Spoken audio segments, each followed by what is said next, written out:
Visa buys CryptoPunk NFT for $150,000 in Ethereum. So crypto's getting kind of crazy nowadays, and so are these NFTs. So let's get right into the story. So Visa announced Monday that it has bought a non-fungible token of a digital artwork called a CryptoPunk for nearly $150,000. NFTs are digital assets that represent ownership of virtual items like computerized art and sports highlights. We think NFTs will play an important role in the future of retail, social media, entertainment, and commerce. Kai Sheffield, Visa's head of crypto, said in a statement. Visa has a head of crypto? How crazy is that? So this is just the beginning of our work in this space. CryptoPunks were one of the earliest NFT projects and have skyrocketed in value as collector's items. The CryptoPunks project includes a total of 10,000 unique pixel art portraits of people, zombies, aliens, and apes. Over the last 60 years, Visa has built a collection of historic commerce artifacts from early paper credit cards to the zip-zap machine, and Visa said Monday on Twitter, "Today, as we enter a new era of NFT commerce, Visa welcomes CryptoPunk number 7610 to our collection." Larva Labs, which created the CryptoPunks in 2017 on the Ethereum blockchain, says on its website that the series inspired the modern crypto art movement. Transaction records show that Visa bought the CryptoPunk NFT for 49.5 Ethereum last week, when that amount of digital currency was worth just under $150,000. And as of Monday morning, that amount of Ethereum would be worth just over $165,200, showing how volatile cryptocurrencies can be. And who knows, maybe in like a year, the NFT is going to be worth like $300,000 or more. So NFTs have the potential to become a powerful accelerator for the creator economy and lower the barrier to entry for individual creatives to earn a living through digital commerce. Visa's Sheffield said, NFTs are starting to usher in a new form of social commerce that empowers both creators and collectors.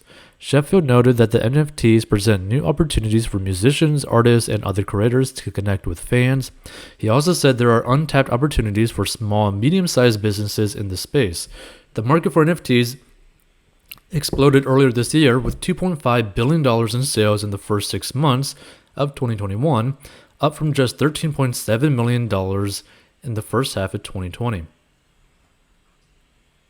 Sheffield said NFT sales have already surpassed $1 billion in August alone, citing data from OpenSea and NFT Marketplace.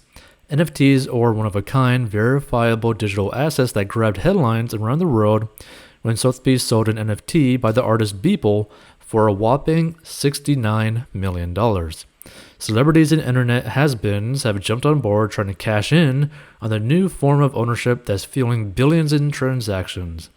Even Hotel Paris Hilton announced in June that she invested in Origin Particle, a decentralized platform that's focused on launching NFTs, and joined the company as an advisor. I see NFTs or non-fungible tokens as the future of the creator economy, Hilton said in an April blog post. Whether art or music or fashion or design, NFTs allow me to express myself and allow all creators to directly reach their audience, creating a new type of marketplace.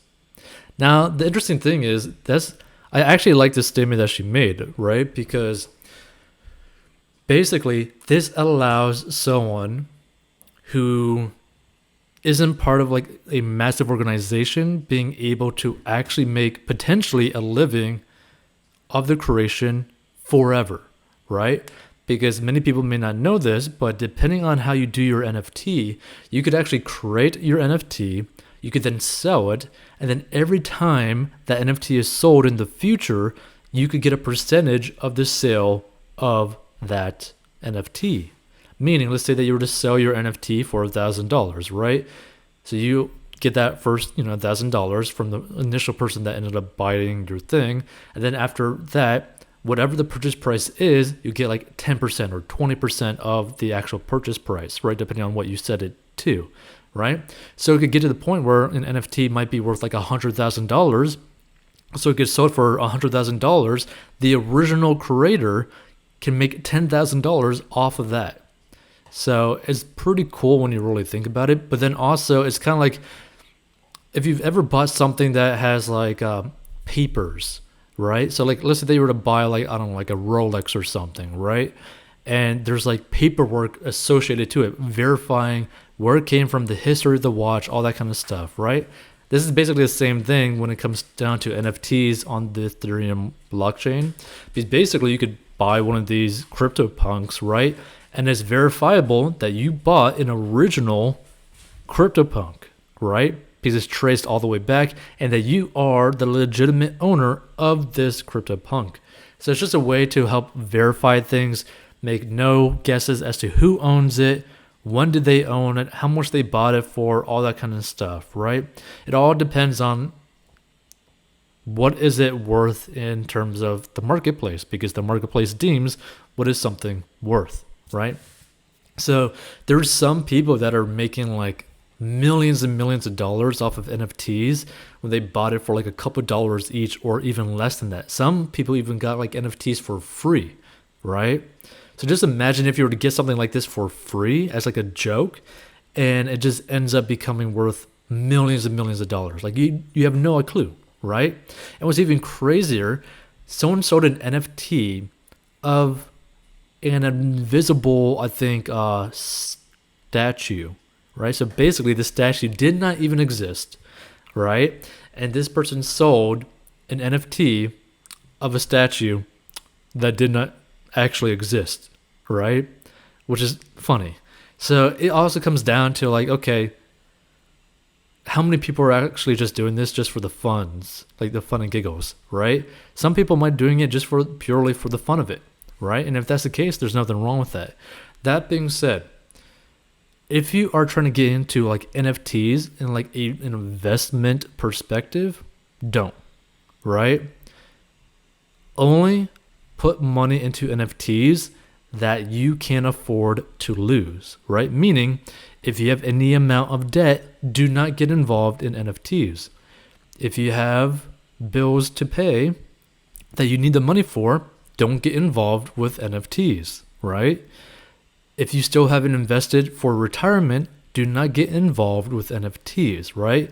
Make sure your financial foundation is structured and set before you go and do something risky or for fun like this. Like once you're out of debt, you have an emergency fund and you have money going towards investments, then on top of that, you could do something fun like this, like put like, a few dollars, a couple $100 or whatever amount of money that you are okay with 100% losing into something like this, right? Because you always got to be careful when it comes to things like this, because this is like a very trendy thing.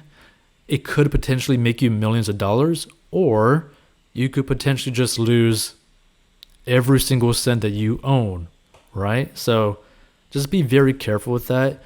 And the thing is, the majority of the population are not going to be patient enough to buy and hold something for a very long time, right? For example, someone most likely would not buy one of these things and then hold during like massive crashes, right? Like, so let's say that you put like $100,000, your life savings into an NFT, into a CryptoPunk, right? And then 1 week later, it drops 50%, right? So the $100,000 is now $50,000. A lot of people are going to get emotional and just sell immediately and basically completely screw themselves. So don't be that person. Be very careful when it comes to this sort of stuff. By the way, if you need to get out of debt, go check out 14box.com.